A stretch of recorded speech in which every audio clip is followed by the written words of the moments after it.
Previously, in the Count of Monte Cristo, chapter 72, Madame de Saint-Méran.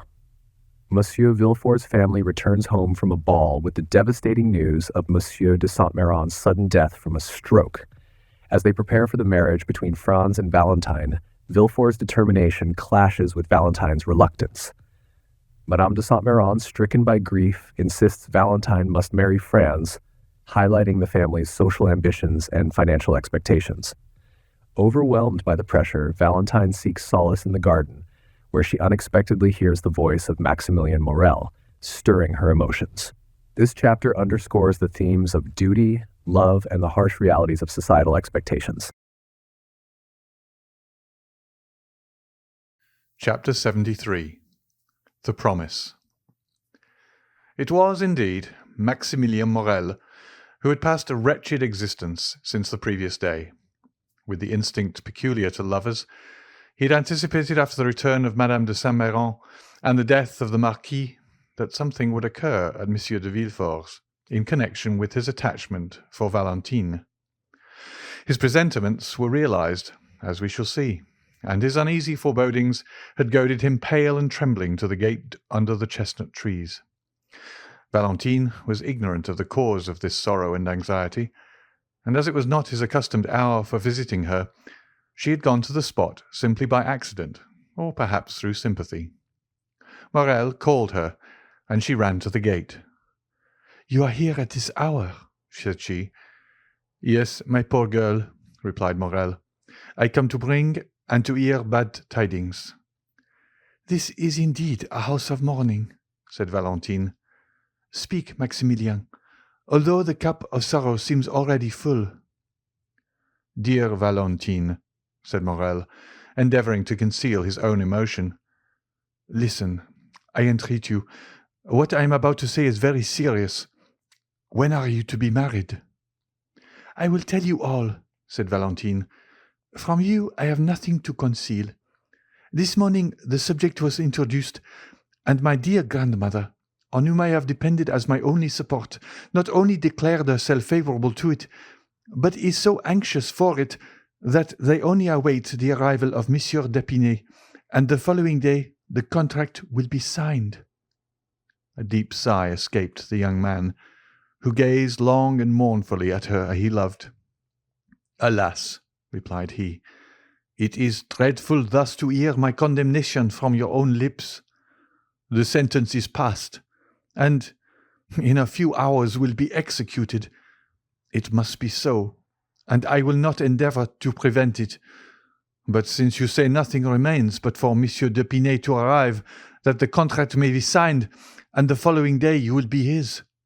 Tomorrow you will be engaged to Monsieur d'Épinay, for he came this morning to Paris." "Oh!" Valentine uttered a cry. "I was at the house of Monte Cristo an hour since," said Morel. "We were speaking, he of the sorrow your family had experienced, and I of your grief, when a carriage rolled into the courtyard. Never till then had I placed any confidence in presentiments, but now I cannot help believing them. At the sound of that carriage I shuddered.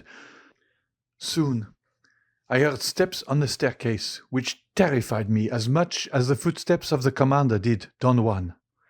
The door at last opened. Albert de Morcerf entered first, and I began to hope my fears were vain, when after him another young man advanced, and the Count exclaimed, 'Ah, here is the Baron Franz d'Épinay.' I summoned all my strength and courage to my support. Perhaps I turned pale and trembled, but certainly I smiled, and 5 minutes after I left, without having heard one word that had passed." "Poor Maximilien," murmured Valentine. "Valentine, the time has arrived when you must answer me. And remember, my life depends on your answer. What do you intend doing?" Valentine held down her head. She was overwhelmed. "Listen," said Morel. "It is not the first time you have contemplated our present position, which is a serious and urgent one. I do not think it is a moment to give way to useless sorrow. Leave that for those who like to suffer at their leisure and indulge their grief in secret. There are such in the world, and God will doubtless reward them in heaven for their resignation on earth. But those who mean to contend must not lose one precious moment, but first return immediately the blow which fortune strikes. Do you intend to struggle against our ill fortune? Tell me, Valentine, for it is that I came to know." Valentine trembled and looked at him with amazement. The idea of resisting her father, her grandmother, and all the family had never occurred to her. "What do you say, Maximilien?" asked Valentine. "What do you mean by a struggle? Oh, it would be sacrilege. What? I resist my father's order and my dying grandmother's wish? Impossible!" Morel started. "You are too noble not to understand me, and you understand me so well that you already yield, dear Maximilien. No, no, I shall need all my strength to struggle with myself and support my grief in secret, as you say. But to grieve my father, to disturb my grandfather's last moments, never." "You are right," said Morel calmly. "In what a tone you speak!" cried Valentine. "I speak as one who admires you, mademoiselle." "Mademoiselle?" cried Valentine. "Mademoiselle? Oh, selfish man! He sees me in despair and pretends he cannot understand me." "You mistake. I understand you perfectly. You will not oppose Monsieur Villefort. You will not displease the Marchioness, and tomorrow you will sign the contract which will bind you to your husband." "But, mon Dieu, tell me, how can I do otherwise?" "Do not appeal to me, mademoiselle. I shall be a bad judge in such a case. My selfishness will bind me," replied Morel, whose low voice and clenched hands announced his growing desperation. "What would you have proposed, Maximilien? Had you found me willing to accede?" "It is not for me to say." "You are wrong. You must advise me what to do." "Do you seriously ask my advice, Valentine?" "Certainly, dear Maximilien. For if it is good, I will follow it. You know my devotion to you." "Valentine," said Morel, pushing aside a loose plank, "give me your hand in token of forgiveness of my anger. My senses are confused, and during the last hour the most extravagant thoughts have passed through my brain. Oh, if you refuse my advice—" "What do you advise?" said Valentine, raising her eyes to heaven and sighing. "I am free," said Maximilien, "and rich enough to support you. I swear to make you my lawful wife before my lips even shall have approached your forehead." "You make me tremble," said the young girl. "Follow me," said Morel.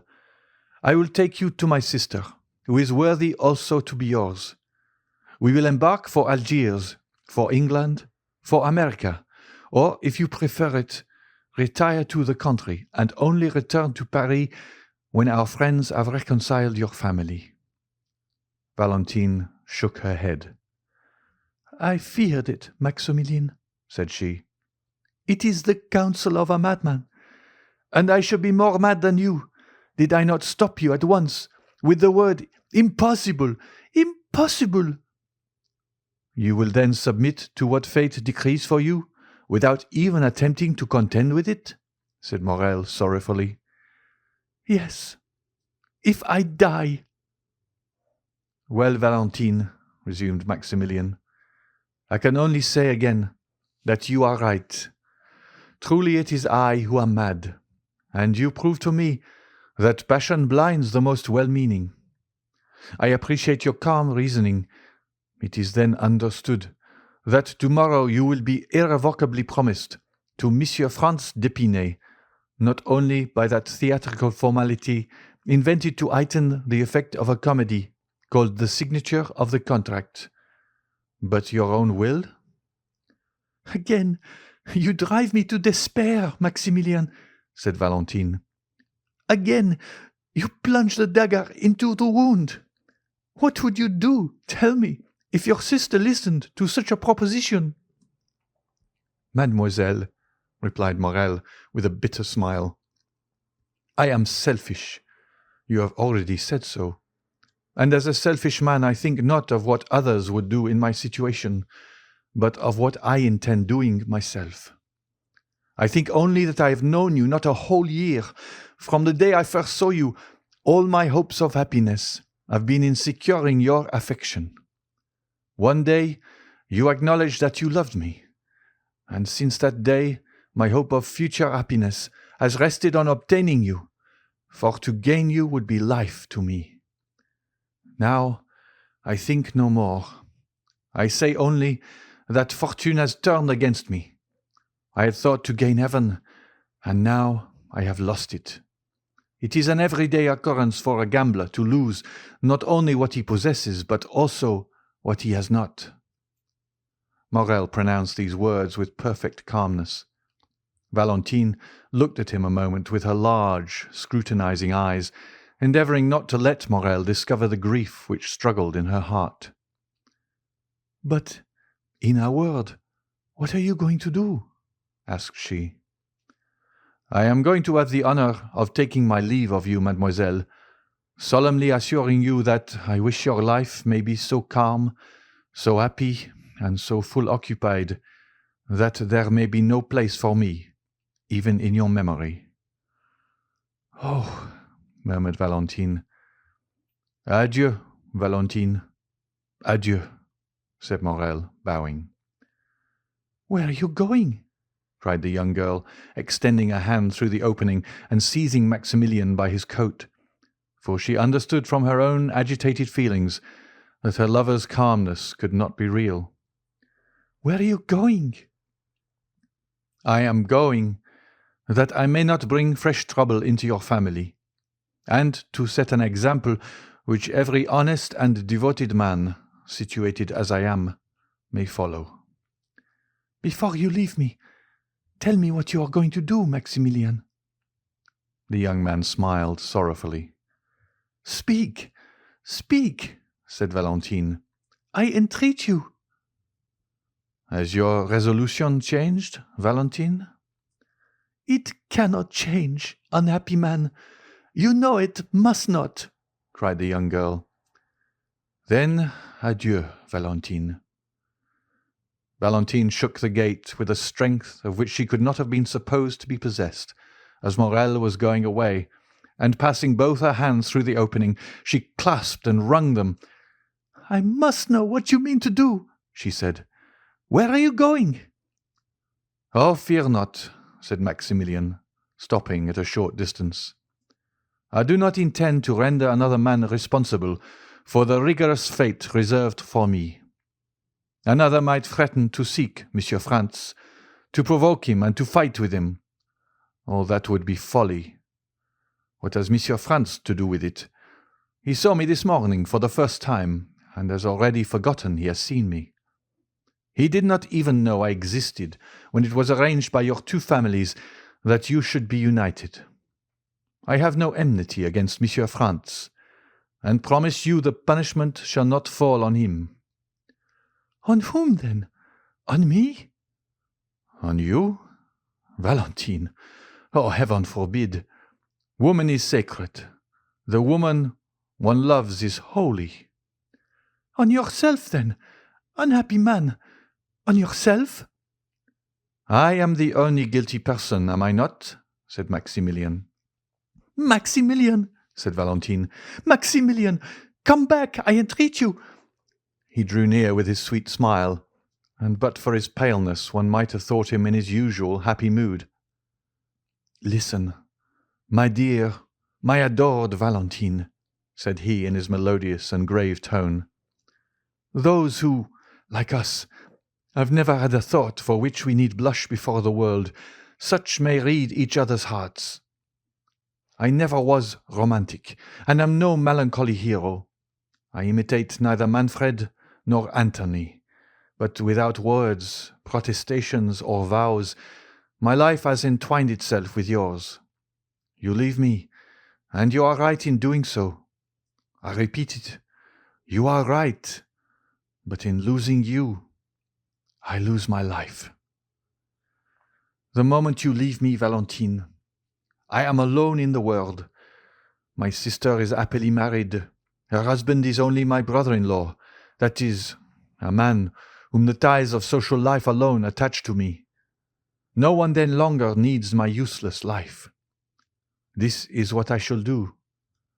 I will wait until the very moment you are married, for I will not lose the shadow of one of those unexpected chances which are sometimes reserved for us, since Monsieur Franz may, after all, die before that time. A thunderbolt may fall even on the altar as you approach. Nothing appears impossible to one condemned to die, and miracles appear quite reasonable when his escape from death is concerned. I will then wait until the last moment, and when my misery is certain, irremediable, hopeless, I will write a confidential letter to my brother-in-law, another to the prefect of police, to acquaint them with my intention. And at the corner of some wood, on the brink of some abyss, on the bank of some river, I will put an end to my existence, as certainly as I am the son of the most honest man who ever lived in France. Valentine trembled convulsively. She loosened her hold of the gate. Her arms fell by her side, and 2 large tears rolled down her cheeks. The young man stood before her, sorrowful and resolute. "Oh, for pity's sake," said she, "you will live, will you not?" "No, on my honor," said Maximilien, "but that will not affect you. You have done your duty, and your conscience will be at rest." Valentine fell on her knees and pressed her almost bursting heart. "Maximilien," said she, "Maximilien, my friend, my brother on earth, my true husband in heaven, I entreat you, do as I do. Live in suffering.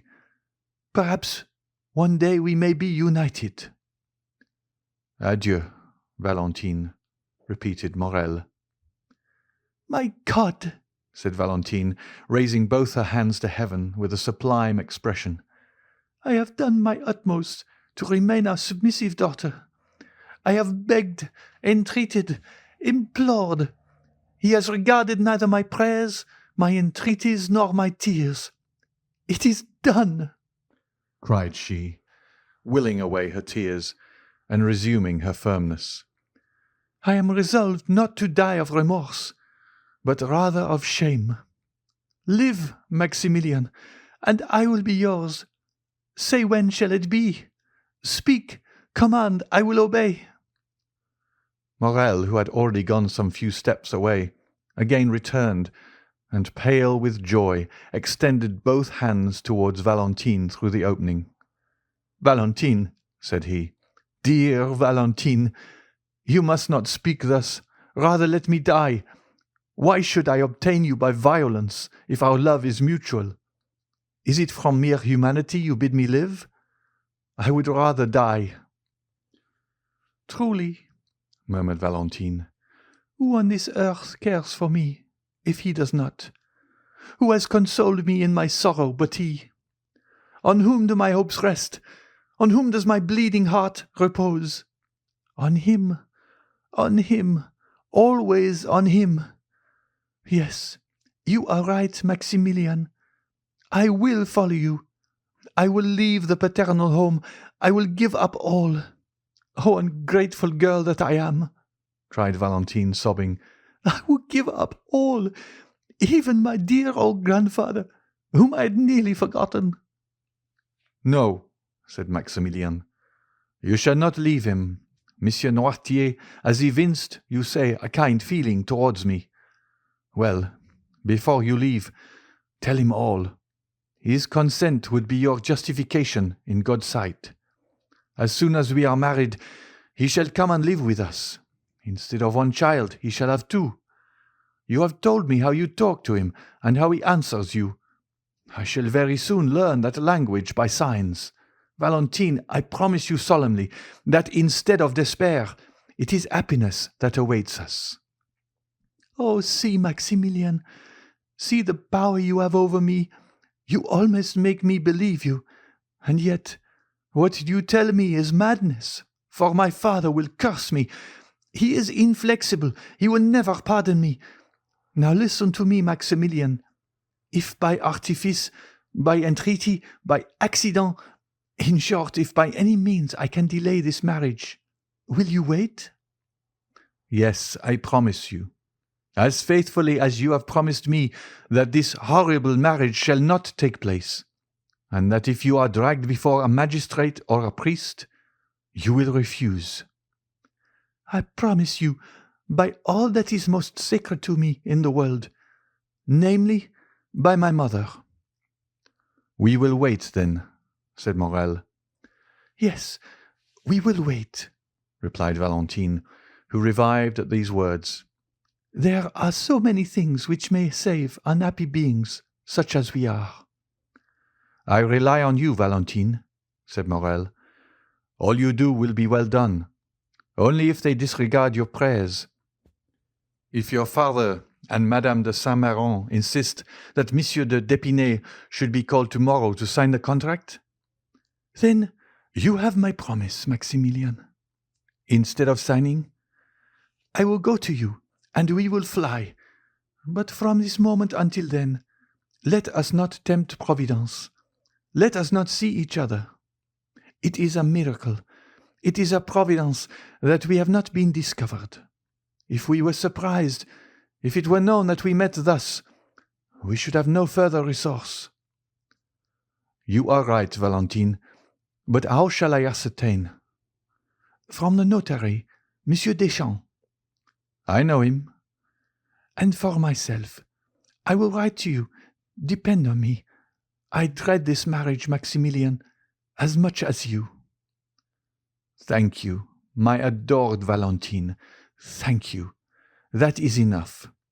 When once I know the hour, I will hasten to this spot. You can easily get over this fence with my assistance. A carriage will await us at the gate, in which you will accompany me to my sister's. There, living, retired, or mingling in society, as you wish, we shall be enabled to use our power, to resist oppression, and not suffer ourselves to be put to death like sheep, which only defend themselves by sighs." "Yes," said Valentine. "I will now acknowledge you are right, Maximilien. And now are you satisfied with your betrothal?" said the young girl sorrowfully. "My adored Valentine, words cannot express one half of my satisfaction."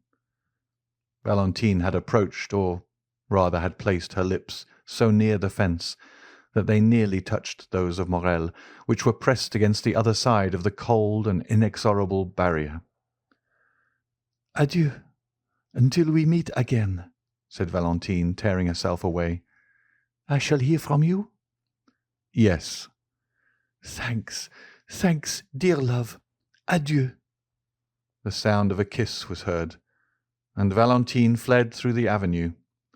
Morrel listened to catch the last sound of her dress brushing the branches, and of her footstep on the gravel, then raised his eyes with an ineffable smile of thankfulness to heaven for being permitted to be thus loved, and then also disappeared. The young man returned home and waited all the evening and all the next day without getting any message. It was only on the following day, at about 10 o'clock in the morning, as he was starting to call on Monsieur Deschamps, the notary, that he received from the postman a small billet, which he knew to be from Valentine, although he had not before seen her writing. It was to this effect: "Tears, entreaties, prayers have availed me nothing. Yesterday, for 2 hours, I was at the church of Saint-Philippe du Roule, and for 2 hours I prayed most fervently. Heaven is as inflexible as man, and the signature of the contract is fixed for this evening at 9 o'clock. I have but one promise and but one heart to give. That promise is pledged to you, That art is also yours. This evening, then, at 9:15, at the gate. Your betrothed, Valentine de Villefort. P.S. My poor grandmother gets worse and worse. Yesterday her fever amounted to delirium. Today her delirium is almost madness. You'll be very kind to me, will you not, Morel, to make me forget my sorrow in leaving her thus? I think 'tis kept a secret from Grandpapa Noirtier that the contract is to be signed this evening. Morel went also to the notary, who confirmed the news that the contract was to be signed that evening. Then he went to call on Monte Cristo, and heard still more. Franz had been to announce the ceremony, and Madame de Villefort had also written to beg the Count to excuse her not inviting him. The death of Monsieur de Saint-Méran and the dangerous illness of his widow would cast a gloom over the meeting which she would regret should be shared by the Count, whom she wished every happiness. The day before, Franz had been presented to Madame de Saint-Méran, who had left her bed to receive him, but had been obliged to return to it immediately after. It is easy to suppose that Morel's agitation would not escape the Count's penetrating eye. Monte Cristo was more affectionate than ever. Indeed, his manner was so kind that several times Morel was on the point of telling him all. But he recalled the promise he had made to Valentine, and kept his secret. The young man read Valentine's letter 20 times in the course of the day. It was her first, and on what an occasion! Each time he read it, he renewed his vow to make her happy. How great is the power of a woman who has made so courageous a resolution! What devotion does she deserve from him for whom she has sacrificed everything? How ought she really to be supremely loved? She becomes at once a queen and a wife, and it is impossible to thank and love her sufficiently. Morel longed intensely for the moment when he should hear Valentine say, "Here I am, Maximilien. Come and help me." He had arranged everything for her escape. 2 ladders were hidden in the clover field. A cabriolet was ordered for Maximilien alone, without a servant, without lights. At the turning of the first street, they would light the lamps, as it would be foolish to attract the notice of the police by too many precautions. Occasionally he shuddered. He thought of the moment when, from the top of that wall, he should protect the descent of his dear Valentine, pressing in his arms for the first time her of whom he had yet only kissed the delicate hand. When the afternoon arrived, and he felt that the hour was drawing near, he wished for solitude. His agitation was extreme. A simple question from a friend would have irritated him. He shut himself in his room and tried to read, but his eye glanced over the page without understanding a word, and he threw away the book, and for the second time sat down to sketch his plan, the ladders and the fence. At length the hour drew near. Never did a man deeply in love allow the clocks to go on peacefully. Morel tormented his so effectually that they struck 8 at 6:30. He then said, "It is time to start. The signature was indeed fixed to take place at 9 o'clock, but perhaps Valentine will not wait for that." Consequently, Morel, having left the Rue Meslay at 8:30 by his timepiece, entered the clover field, while the clock of Saint-Philippe du Roule was striking 8. The horse and cabriolet were concealed behind a small ruin, where Morel had often waited. The night gradually drew on, and the foliage in the garden assumed a deeper hue. Then Morel came out from his hiding-place with a beating heart, and looked through the small opening in the gate. There was yet no one to be seen. The clock struck 8:30, and still another half-hour was passed in waiting, while Morel walked to and fro, and gazed more and more frequently through the opening. The garden became darker still, but in the darkness he looked in vain for the white dress, and in the silence he vainly listened for the sound of footsteps. The house, which was discernible through the trees, remained in darkness, and gave no indication that so important an event as the signature of a marriage contract was going on. Morel looked at his watch, which wanted 9:45. But soon The same clock he had already heard strike 2 or 3 times rectified the error by striking 9:30. This was already half an hour past the time Valentine had fixed. It was a terrible moment for the young man. The slightest rustling of the foliage, the least whistling of the wind attracted his attention and drew the perspiration to his brow. Then he tremblingly fixed his ladder, and, not to lose a moment, placed his foot on the first step. Amidst all these alternations of hope and fear, the clock struck 10. "It is impossible," said Maximilien, "that the signing of a contract should occupy so long a time without unexpected interruptions. I have weighed all the chances, calculated the time required for all the forms. Something must have happened." And then he walked rapidly to and fro and pressed his burning forehead against the fence. Had Valentine fainted? Or had she been discovered and stopped in her flight? These were the only obstacles which appeared possible to the young man. The idea that her strength had failed her in attempting to escape, and that she had fainted in one of the paths, was the one that most impressed itself upon his mind. "In that case," said he, "I should lose her, and by my own fault." He dwelt on this idea for a moment. Then it appeared reality. He even thought he could perceive something on the ground at a distance. He ventured to call, and it seemed to him that the wind wafted back an almost inarticulate sigh. At last the half-hour struck. It was impossible to wait longer. His temples throbbed violently. His eyes were growing dim. He passed one leg over the wall, and in a moment leapt down on the other side. He was on Villefort's premises, had arrived there by scaling the wall. What might be the consequences? However, he had not ventured thus far to draw back. He followed a short distance close under the wall, then crossed a path, hid, entered a clump of trees. In a moment he had passed through them and could see the house distinctly. Then Morel saw that he had been right in believing that the house was not illuminated. Instead of lights at every window, as is customary on days of ceremony, he saw only a grey mass, which was veiled also by a cloud, which at that moment obscured the moon's feeble light. A light moved rapidly from time to time past 3 windows of the second floor. These 3 windows were in Madame de Saint-Méran's room. Another remained motionless behind some red curtains which were in Madame de Villefort's bedroom. Morel guessed all this. So many times, in order to follow Valentine in thought at every hour in the day, had he made her describe the whole house, that without having seen it, he knew it all. This darkness and silence alarmed Morel still more than Valentine's absence had done. Almost mad with grief, and determined to venture everything in order to see Valentine once more, and be certain of the misfortune he feared, Morel gained the edge of the clump of trees, and was going to pass as quickly as possible through the flower garden, when the sound of a voice, still at some distance, but which was borne upon the wind, reached him.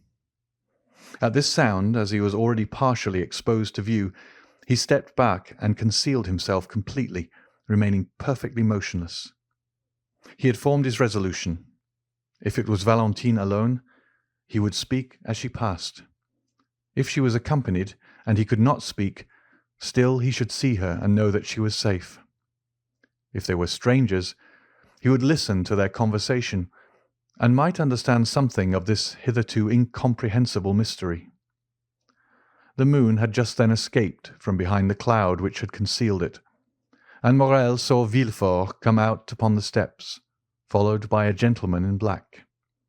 They descended and advanced towards the clump of trees, and Morel soon recognized the other gentleman as Dr. d'Avrigny.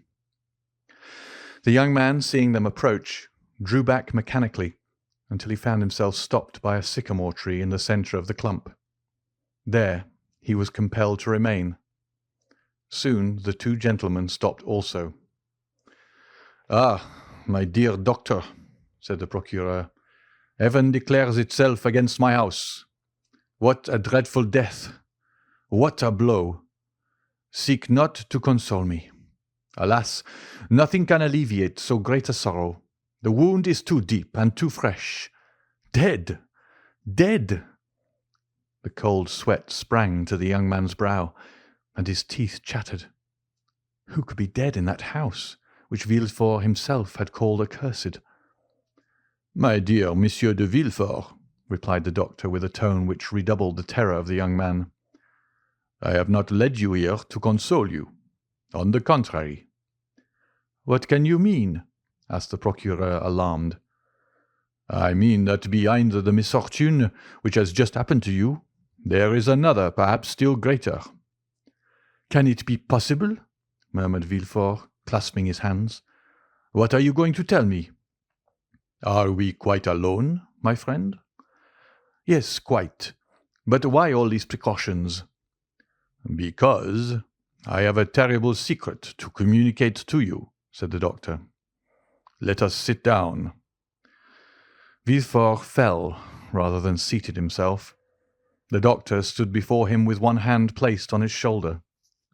Morrel, horrified, supported his head with one hand, and with the other pressed his heart, lest its beating should be heard. "Dead, dead," repeated he within himself, and he felt as if he were also dying. "Speak, doctor, I am listening," said Villefort. "Strike.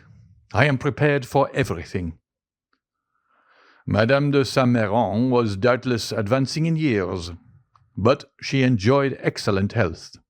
Morrel began again to breathe freely, which he had not done during the last 10 minutes. "Grief has consumed her," said Villefort. "Yes, grief, doctor. After living 40 years with the Marquis—" "It is not grief, my dear Villefort," said the doctor. "Grief may kill, although it rarely does, and never in a day, never in an hour, never in 10 minutes." Villefort answered nothing. He simply raised his head, which had been cast down before, and looked at the doctor with amazement.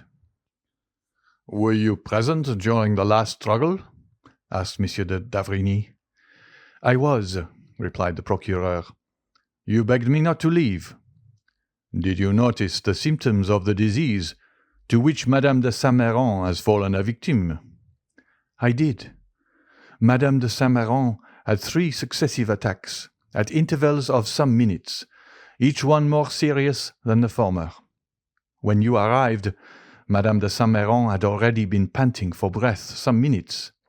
She then had a fit, which I took to be simply a nervous attack, and it was only when I saw her raise herself in the bed, and her limbs and neck appeared stiffened, that I became really alarmed. Then I understood from your countenance there was more to fear than I had thought. This crisis past, I endeavoured to catch your eye, but could not. You held her hand, you were feeling her pulse, and the second fit came on before you had turned towards me. This was more terrible than the first. The same nervous movements were repeated, and the mouth contracted and turned purple. And at the third, she expired. At the end of the first attack, I discovered symptoms of tetanus. You confirm my opinion." "Yes, before others," replied the doctor. "But now we are alone." "What are you going to say? Oh, spare me!" "That the symptoms of tetanus and poisoning by vegetable substances are the same." Monsieur de Villefort started from his seat, then in a moment fell down again silent and motionless. Morrel knew not if he were dreaming or awake. "Listen," said the doctor. "I know the full importance of the statement I have just made, and the disposition of the man to whom I have made it." "Do you speak to me as a magistrate or as a friend?" asked Villefort. "As a friend, and only as a friend at this moment. The similarity in the symptoms of tetanus and poisoning by vegetable substances is so great that were I obliged to affirm by oath what I have now stated, I should hesitate. I therefore repeat to you, I speak not to a magistrate, but to a friend. And to that friend I say, during the 3/4 of an hour that the struggle continued, I watched the convulsions and the death of Madame de Saint-Méran, and am thoroughly convinced that not only did her death proceed from poison, but I could also specify the poison. Can it be possible? The symptoms are marked, do you see? Sleep, broken by nervous spasms, excitation of the brain, torpor of the nerve centers. Madame de Saint-Méran succumbed to a powerful dose of brucine or of strychnine, which by some mistake perhaps has been given to her. Villefort seized the doctor's hand. "Oh, it is impossible," said he. "I must be dreaming. It is frightful to hear such things from such a man as you. Tell me, I entreat you, my dear doctor, that you may be deceived." "Doubtless I may, but—" "But?" "But I do not think so." "Have pity on me, doctor. So many dreadful things have happened to me lately that I am on the verge of a madness." "Has anyone besides me seen Madame de Saint-Méran?" "No." "Has anything been sent for from a chemist's that I have not examined?"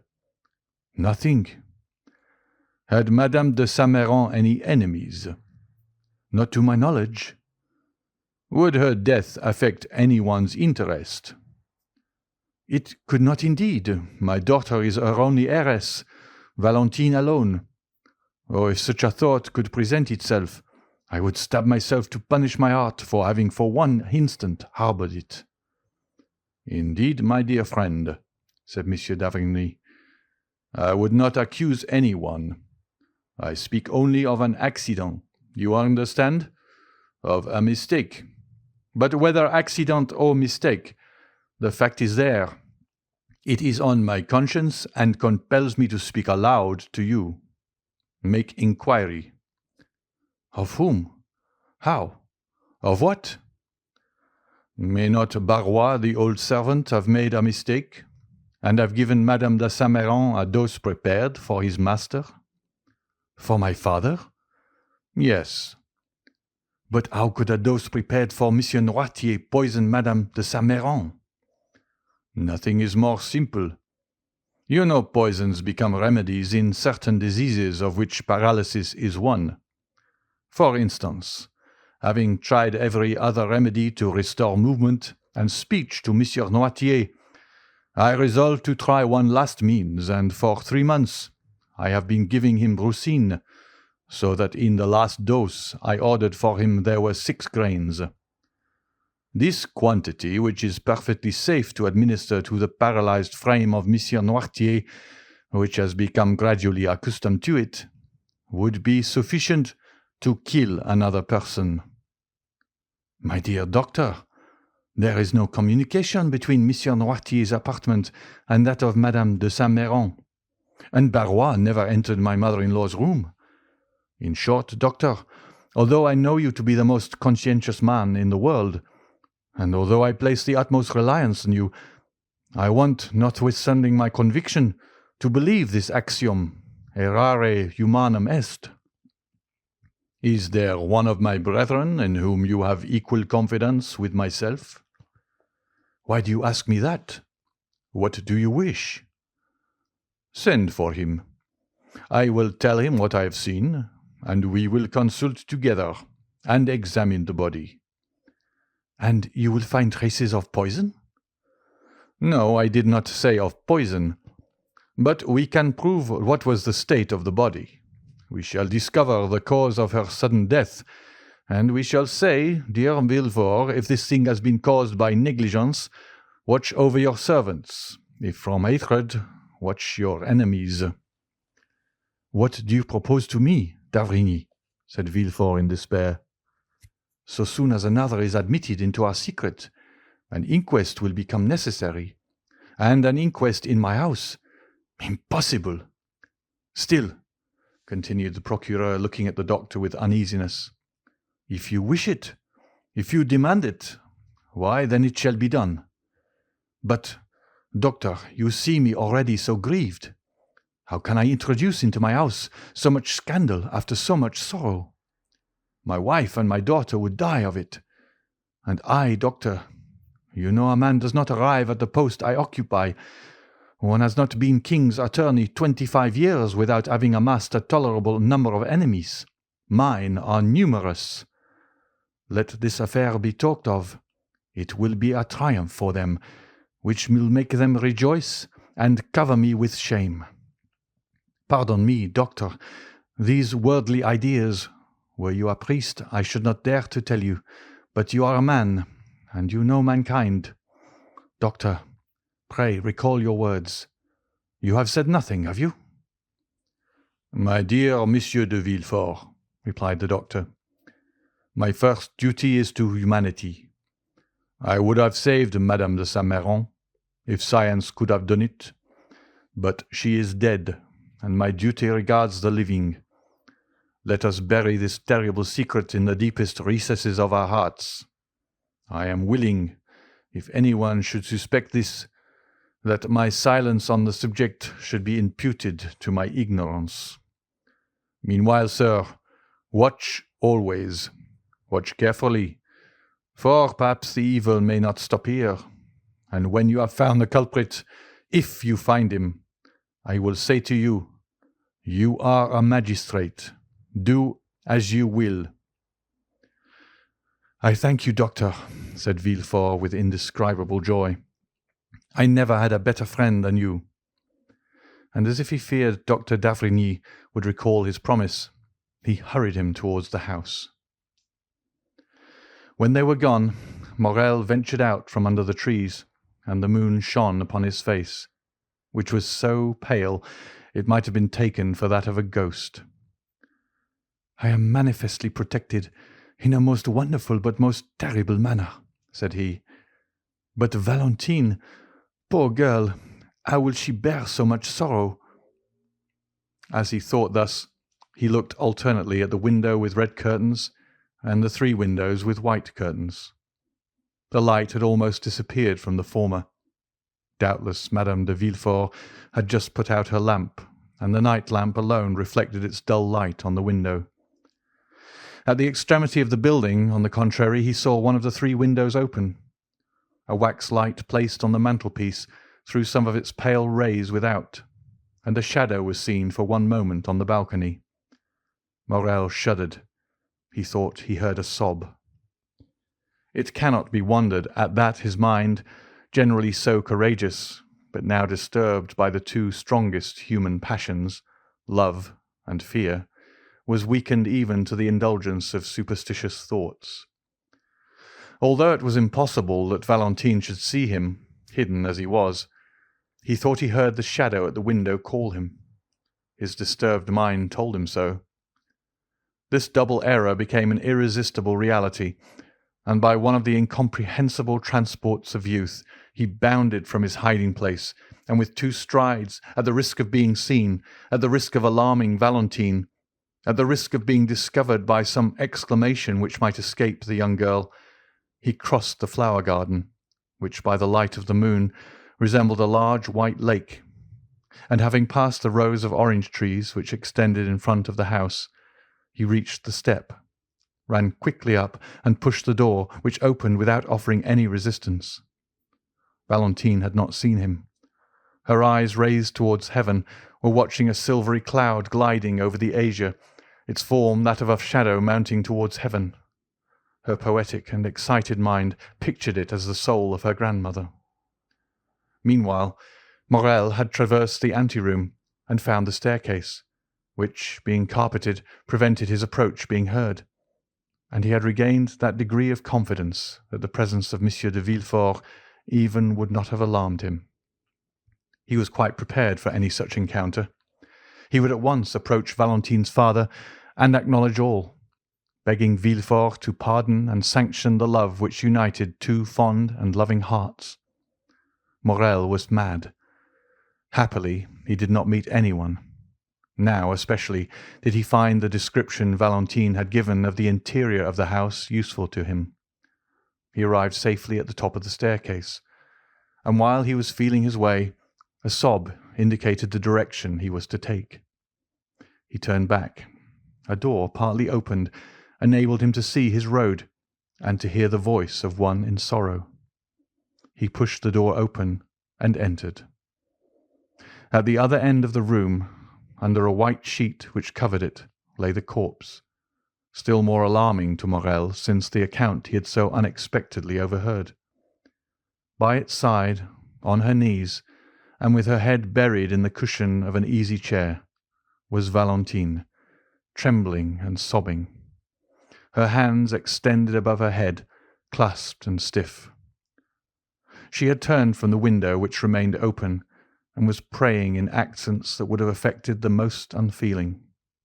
Her words were rapid, incoherent, unintelligible, for the burning weight of grief almost stopped her utterance. The moon, shining through the open blinds, made the lamp appear to burn paler, and cast a sepulchral hue over the whole scene. Morel could not resist this. He was not exemplary for piety. He was not easily impressed. But Valentine, suffering, weeping, wringing her hands before him, was more than he could bear in silence. He sighed and whispered a name, and the head bathed in tears and pressed on the velvet cushion of the chair, a head like that of a Magdalene by Correggio, was raised and turned toward him. Valentine perceived him without betraying the least surprise. A heart overwhelmed with one great grief is insensible to minor emotions. Morel held out his hand to her. Valentine, as her only apology for not having met him, pointed to the corpse under the sheet, and began to sob again. Neither dared for some time to speak in that room. They hesitated to break the silence which death seemed to impose. At length, Valentine ventured. "My dear friend," said she, "how came you here? Alas, I would say you are welcome, had not death opened the way for you into this house." "Valentine," said Morel with a trembling voice, "I had waited since 8:30, and did not see you come. I became uneasy, leapt the wall, found my way through the garden, when voices conversing about the fatal event." "What voices?" asked Valentine. Morel shuddered as he thought of the conversation of the doctor and Monsieur de Villefort, and he thought he could see through the sheet the extended hands, the stiff neck, and the purple lips. "Your servants," said he, "were repeating the whole of the sorrowful story. From them I learned it all." "But it was risking the failure of our plan to come up here, love." "Forgive me," replied Morel. "I will go away." "No," said Valentine. "You might meet someone. Stay." "But if anyone should come here?" The young girl shook her head. "No one will come," said she. "Do not fear. There is our safeguard," pointing to the bed. "But what has become of Monsieur d'Épinay?" replied Morel. "Monsieur Franz arrived to sign the contract, just as my dear grandmother was dying." "Alas," said Morel with a feeling of selfish joy, for he thought this death would cause the wedding to be postponed indefinitely. "But what redoubles my sorrow," continued the young girl, as if this feeling was to receive its immediate punishment, "is that the poor old lady on her deathbed requested that the marriage might take place as soon as possible. She also, thinking to protect me, was acting against me." "Hark!" said Morel. They both listened. Steps were distinctly heard in the corridor and on the stairs. "It is my father, who has just left his study." "To accompany the doctor to the door?" added Morel. "How did you know it is the doctor?" asked Valentine, astonished.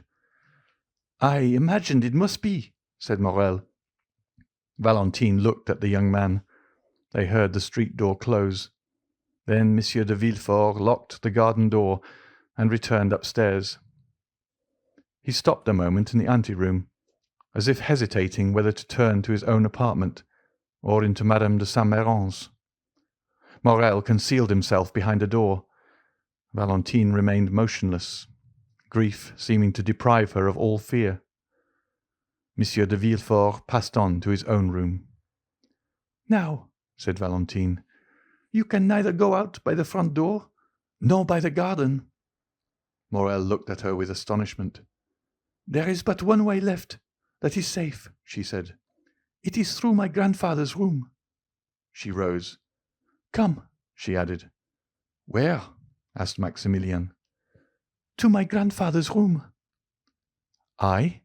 In Monsieur Noirtier's apartment?" "Yes." "Can you mean it, Valentine?" "I have long wished it. He is my only remaining friend, and we both need his help. Come." "Be careful, Valentine," said Morel, hesitating to comply with the young girl's wishes. "I now see my error. I acted like a madman in coming here. Are you sure you are more reasonable?" "Yes," said Valentine, "and I have but one scruple, that of leaving my dear grandmother's remains, which I had undertaken to watch." "Valentine," said Morel, "death is in itself sacred." "Yes," said Valentine. "Besides, it will not be for long." She then crossed the corridor and led the way down a narrow staircase to Monsieur Noirtier's room. Morel followed her on tiptoe. At the door they found the old servant. "Barrois," said Valentine, "shut the door and let no one come in." She passed first. Noirtier, seated in his chair and listening to every sound, was watching the door. He saw Valentine, and his eye brightened. There was something grave and solemn in the approach of the young girl which struck the old man, and immediately his bright eye began to interrogate. "Dear grandfather," said she hurriedly, "you know poor grandmamma died an hour since, and now I have no friend in the world but you." His expressive eyes evinced the greatest tenderness. "To you alone, then, may I confide my sorrows and my hopes?" The paralytic motioned, "Yes." Valentine took Maximilien's hand. "Look attentively, then, at this gentleman." The old man fixed his scrutinizing gaze with slight astonishment on Morel. "It is Monsieur Maximilien Morel," said she, "the son of that good merchant of Marseille, whom you doubtless recollect." "Yes," said the old man. "He brings an irreproachable name, which Maximilien is likely to render glorious, since at 30 years of age he is a captain, an officer of the Legion of Honor." The old man signified that he recollected him. "Well, grandpapa," said Valentine, kneeling before him and pointing to Maximilien, "I love him, and will be only his. Were I compelled to marry another, I would destroy myself."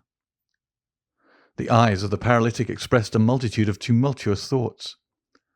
"You like Monsieur Maximilien Morel, do you not, grandpapa?" asked Valentine. "Yes."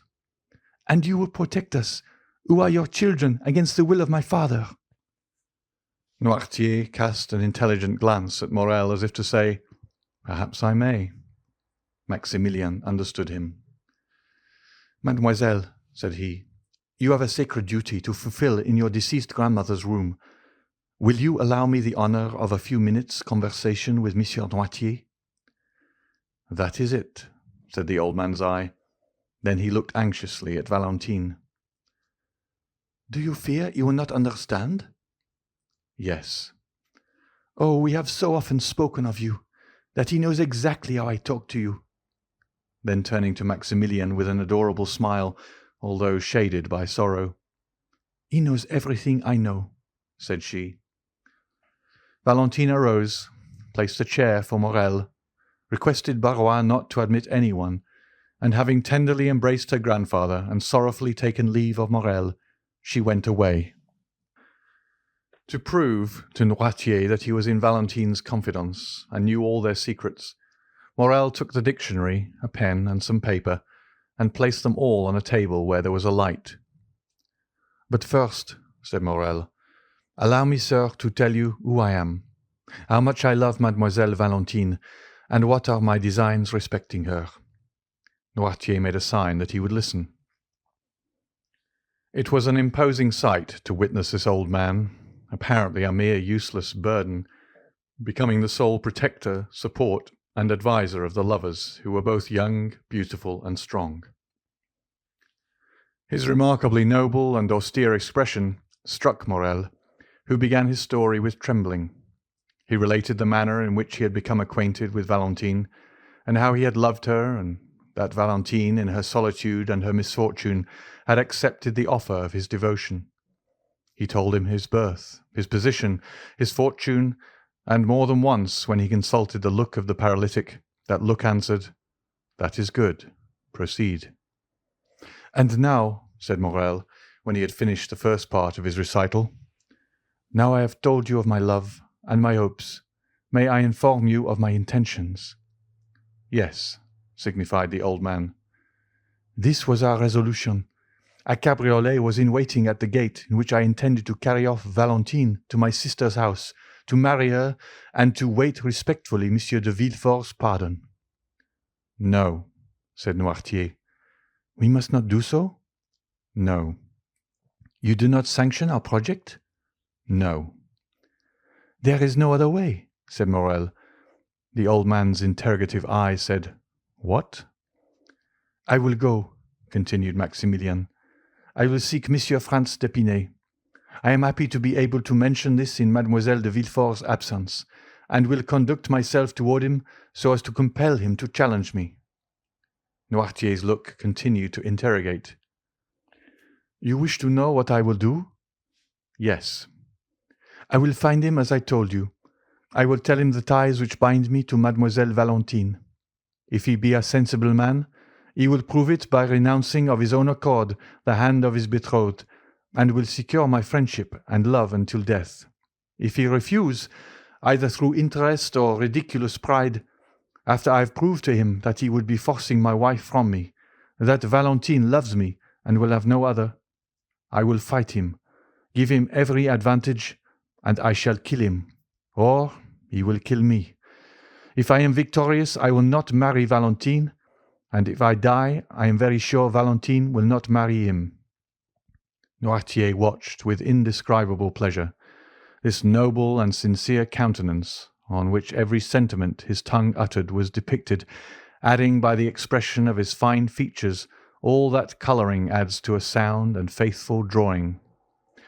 Still, when Morrel had finished, he shut his eyes several times, which was his manner of saying "No." "No?" said Morrel. "You disapprove of this second project, as you did of the first?" "I do," signified the old man. "But what then must be done?" asked Morrel. "Madame de Saint-Méran's last request was that the marriage might not be delayed. Must I let things take their course?" Noirtier did not move. "I understand," said Morrel. "I am to wait."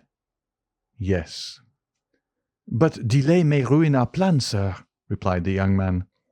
"Alone, Valentine has no power. She will be compelled to submit. I am here almost miraculously, and can scarcely hope for so good an opportunity to occur again. Believe me, there are only the two plans I have proposed to you.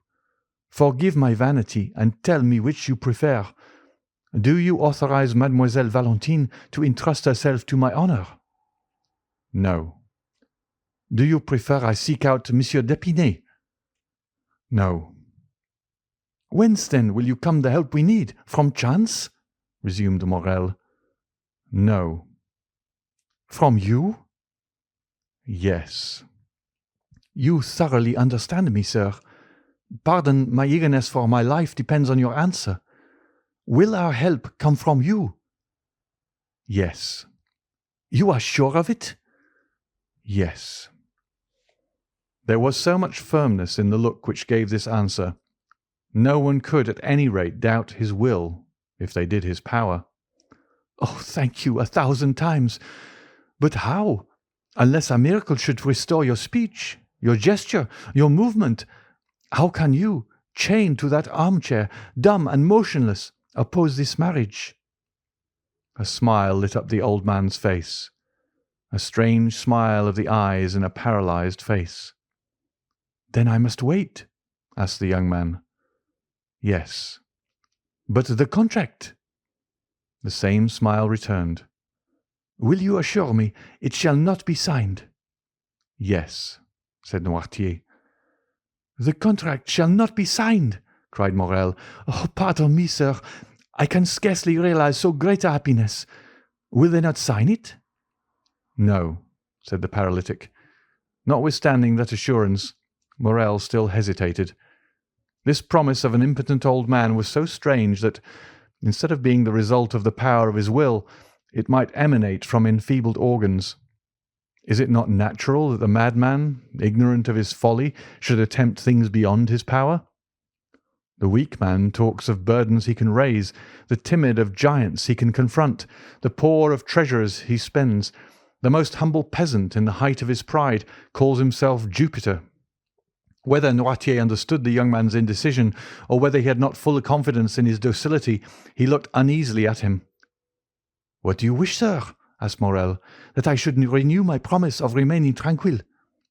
Noirtier's eyes remained fixed and firm, as if to imply that a promise did not suffice. Then it passed from his face to his hands. "Shall I swear to you, sir?" asked Maximilien. "Yes," said the paralytic with the same solemnity. Morel understood that the old man attached great importance to an oath. He extended his hand.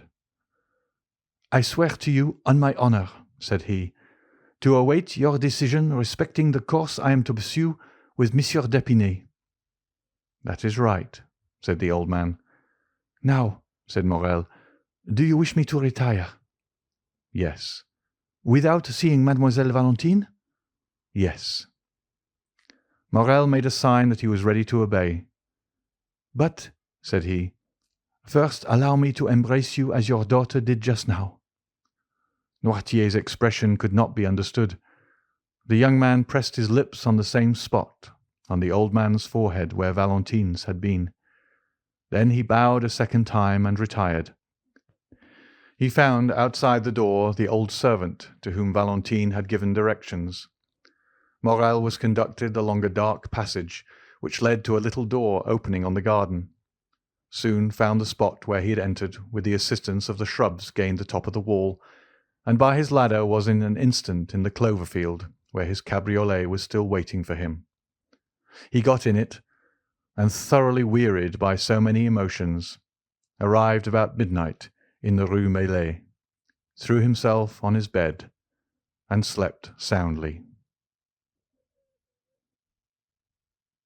End of chapter 73.